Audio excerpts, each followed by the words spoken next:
Jake Paul says Piers Morgan is the first peasant to bow down and apologize to him after being threatened with a lawsuit. But Morgan is denying he was sued, claiming he offered up a clarification of his own free will.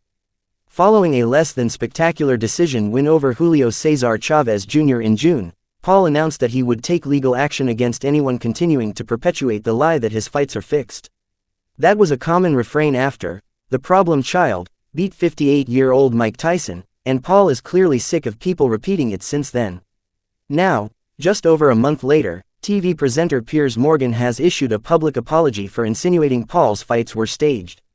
I posted a few weeks ago that Jake Paul's boxing career has been boring staged bullshit, Morgan posted on X, formerly Twitter.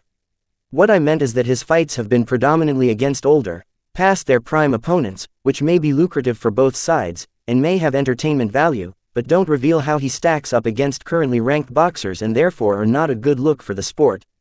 I did not intend to suggest that the outcome was predetermined and certainly didn't mean to suggest anything illegal.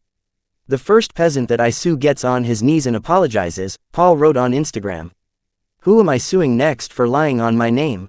Morgan was widely mocked for having to issue the statement, even though it cost him nothing and just generated more attention for the grandstanding blowhard. But all the talk of getting owned by Paul clearly annoyed him enough for a response. I didn't issue any apology, groveling or otherwise, he wrote on social media.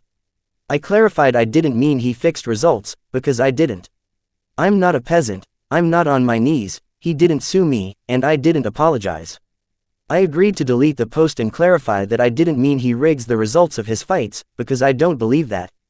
But I also believe that if he wants to be taken seriously as a boxer, he needs to test himself against top current pros, not old retired ones. Paul is currently in talks to fight Anthony Joshua, which would certainly qualify as a top current pro.